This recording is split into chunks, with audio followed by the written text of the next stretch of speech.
ये है हमारी Amazon listing images design course की क्लास 7। इसमें हमने एक लाइफ़स्टाइल इमेज डिज़ाइन करनी है और साथ में मैं आपको ये भी बताऊंगा कि क्लाइंट हमें ब्रीफ कैसे देता है। तो ये है हमारी प्रोडक्ट, इसकी हमने लाइफ़स्टाइल इमेज डिज़ाइन करनी है जो कुछ इस तरह की नज़र आएगी। हमने अपनी प्रोडक्ट को इस तरह हाथ के अंदर शो करवाना है और ये है हमारी ब्रीफ जो क्लाइंट ने हमें प्रोवाइड की है। सबसे पहले टाइटल है जिसमें मल्टीपर्पज़ नाइफ है, उसके बाद सब टाइटल है great for cutting bread and buttering. उसके बाद एक इम्पोर्टेंट नोट है जिसमें उसने बताया हुआ है कि हमने अपनी प्रोडक्ट को शो करवाना है जैसा कि लाइफस्टाइल में होता है। तो अब हम इसे डिज़ाइन करना स्टार्ट करते हैं। सबसे पहले हमने ऊपर बार में फाइल के ऑप्शन में जाना है और प्लेस एम्बेड पे क्लिक करके हमने अपनी स्टॉक इमेज को प्लेस कर लेना है। प्लेस करने के बाद हमने इसको साइज़ इसका छोटा बड़ा कर सकते हैं, इसको हम जूम कर सकते हैं। जितना हमें इसका साइज़ चाहिए होगा उतना हमने इसको जूम करके इसको हमने जो फ्लिप है वो हमने हॉरिजॉन्टल कर देना है। फ्लिप हॉरिजॉन्टल करने के बाद हमने ओके कर देना है। इसके बाद हमने अगेन वही प्रोसेस करना है, ऊपर फाइल में जाना है, प्लेस एम्बेड में जाना है और इस दफ़ा हमने अपनी प्रोडक्ट को प्लेस कर लेना है। इस तरह से प्लेस करने के बाद हम इसका सबसे पहले इसको फ्लिप हॉरिजॉन्टल कर लेते हैं और इसको हम थोड़ा सा इस तरह से रोटेट कर लेते हैं, उस हिसाब से एडजस्ट कर लेते हैं। इसके बाद हम इसका साइज़ छोटा कर लेते हैं। अगेन हम थोड़ा सा रोटेट करके हमने इस नाइफ को जो नीचे वाला नाइफ है उसके बराबर हमने इसको एडजस्ट करना है, उस साइज़ के बराबर ही हमने इसको एडजस्ट करना है। आप रोटेट जितना कर सकें, जितना हो सके आप रोटेट कर लें, या साइज़ जितना कम ज़्यादा करना पड़े आपने कम कर लेना, क्योंकि हमने जो नीचे वाला नाइफ है उस साइज़ के मुताबिक नाइफ को एडजस्ट करके हमने ओके कर देना है। इसके बाद हमने अपनी प्रोडक्ट लेयर के ऊपर लेयर मास्क ऐड करना है और हमने ब्रश ले लेना है। जो ब्रश हमने लेना है वो लेना है हमने हार्ड राउंड और इसका हमने साइज़ थोड़ा सा छोटा कर लेना है और इसके बाद हमने इस तरह इसको रिमूव करना स्टार्ट कर देना है। ये मैं आपको इधर बता दूं कि रिमूव करने के लिए हमारा फोरग्राउंड कलर ब्लैक होना चाहिए। इस तरह से जो ब्रेड के अंदर हमारा प्रोडक्ट आएगी, नाइफ आएगा या हैंड के अंदर आएगा, उसको हमने इस तरह से रिमूव कर देना है। इसको अब हम थोड़ा सा जूम कर लेते हैं ताकि हमें अच्छे से नज़र आए, तो हम इस तरह से इसको रिमूव कर सकते हैं। अगेन हमने इसको थोड़ा सा जूम कर लेना है। इस बार हमने अपना फोरग्राउंड कलर वाइट लेना है। वाइट अब हमने इसलिए लिया है कि जो हमसे अजाफी रिमूव हो गया उस एरिए को हमने वापस लाना है। तो इधर मैं आपको एक थोड़ी सी बात मज़ीद ऐड कर दूं, ये मैंने पहली क्लासेस में भी बताई थी, अब भी आपको बता देता हूं कि लेयर मास्क के अंदर ब्लैक कलर हम तब लेते हैं जब हमने किसी चीज़ को रिमूव करना होता है और वाइट कलर हम तब लेते हैं जब हमने एरिए को वापस लाना है होता है। मास्किंग करते वक्त आपने एक बात का ख्याल रखना है कि आपने कभी भी मास्किंग के वक्त जल्दबाजी से काम नहीं लेना। एक आपने जब भी मास्किंग करनी है आपने आराम से करनी है और आपने जूम करके करनी है। आप जितना जूम करके मास्किंग करेंगे उतना रिजल्ट अच्छा आएगा। जहां से आपको लगता है कि आपने एरिया रिमूव करना है उसके लिए आप फोरग्राउंड कलर ब्लैक लें, और जहां से आपको लगता है कि आपने वो एरिया वापस लेके आना है तब आप फोरग्राउंड कलर वाइट लेके आए। आप जितना आराम से इसको करेंगे उतना ही रिजल्ट अच्छा आएगा, क्योंकि जो मास्किंग का प्रोसेस है ये एक इमेज के अंदर अप्लाई नहीं होता। हमारी जितनी भी लाइफस्टाइल इमेज डिज़ाइन होती हैं सबके अंदर हम सेम प्रोसेस यही करते हैं। तो अगर आपको एक बार मास्किंग करनी आ गई तो आपको फिर कभी भी आगे मुश्किल नहीं होगी। सेम प्रोसेस यही रिपीट होता है। मैंने पिछली वीडियोज़ में भी, सारी वीडियोज़ में मैंने मास्किंग को अच्छे से डिटेल से समझाया है ताकि आपको समझ आ जाए, क्योंकि एक बार इंसान को समझ आ जाए तो फिर बार बार रिपीट आपको समझने की ज़रूरत नहीं पड़ती। इस तरह से जितना एरिया छोटा होगा आपने बुर्श को उतना ही छोटा कर लेना है, क्योंकि जितना बुर्श छोटा होगा उतनी हमारी सफाई अच्छी आएगी। इसी तरह जितना जूम करते जाएंगे उतनी हमारी क्लैरिटी अच्छी आएगी।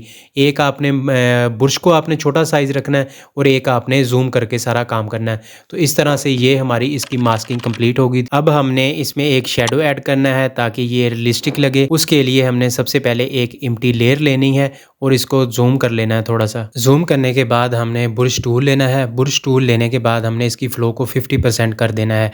इसके बाद हमने अपनी एम्प्टी लेयर को प्रोडक्ट लेयर के साथ क्लिपिंग मास्क कर देना है और हमने इस तरह से बुर्श को इसके ऊपर फेरना स्टार्ट कर देना है। आप ये एक दफ़ा भी फेर सकते हैं, आप 2 दफ़ा भी फेर सकते हैं, जहाँ तक आपको शेडो चाहिए आप 1-2 दफ़ा अप्लाई कर सकते हैं। इसके बाद हमने बुर्श का साइज़ छोटा करके हमने इसके नीचे वाली साइड पे भी हमने इस तरह से इसको फेर देना। ये भी हम 2-3 दफ़ा कर लेंगे जहाँ तक आपको ठीक लगे।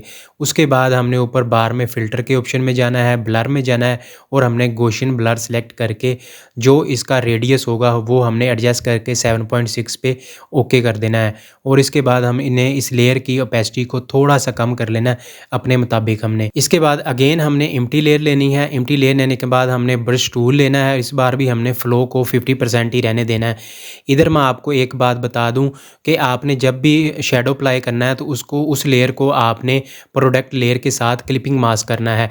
क्लिपिंग मास्क करने के बाद इस तरह से आपने ब्रेड वाली साइड पे आपने शेडो को अप्लाई करना स्टार्ट कर देना है।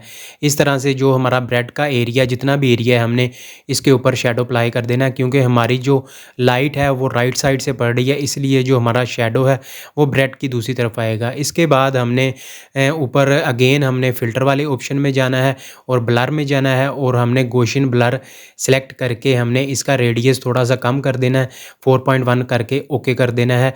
और इसकी जो पर लेयर है उसकी हमने ओपेसिटी को थोड़ा सा कम कर देना है। इसके बाद हमने कंट्रोल टी करना है।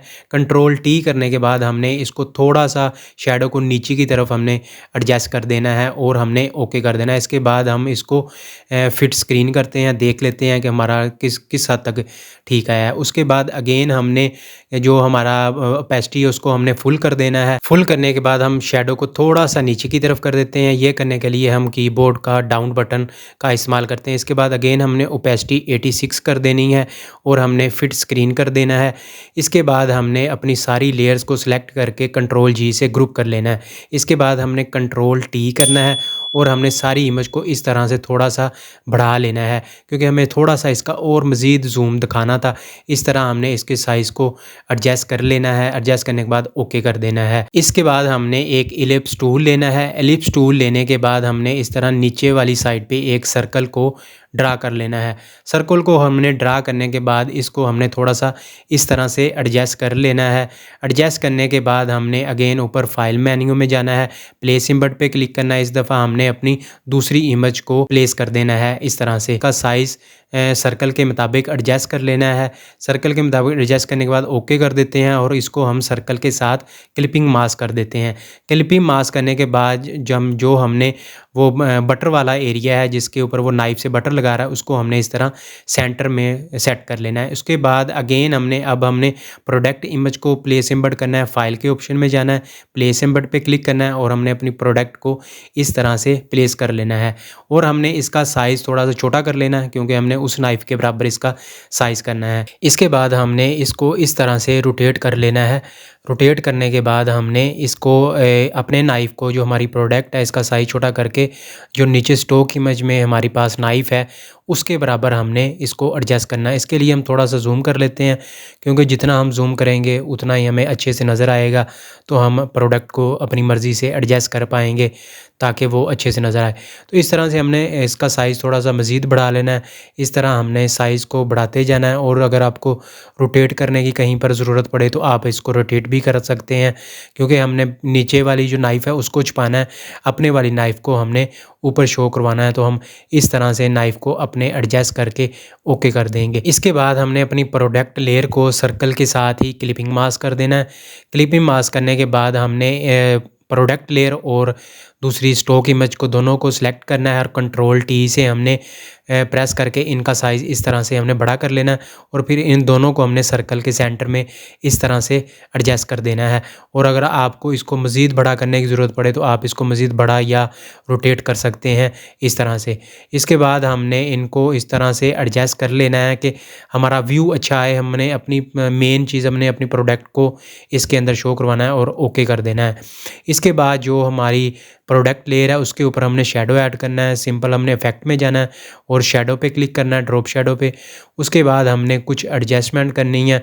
हम साइज़ इसमें इसके मुताबिक कर देते हैं, डिस्टेंस हम इतना रख देते हैं और हमने जो ऊपर एंगल है उसको हमने इस हिसाब से एडजस्ट कर लेना है। एडजस्ट करने के बाद हमने सिंपल इसको ओके कर देना है। इसके बाद हमने सर्कल वाली लेयर, प्रोडक्ट वाली लेयर और स्टॉक इमेज वाली लेयर को कंट्रोल जी से ग्रुप कर देना है और अगेन कंट्रोल टी करके हमने इसका तीनों का इस तरह साइज़ को बढ़ा देना है। हमने थोड़ा सा साइज़ इसका बड़ा कर देना है और बड़ा करके अपनी मर्ज़ी से एडजस्ट करके ओके कर देना है।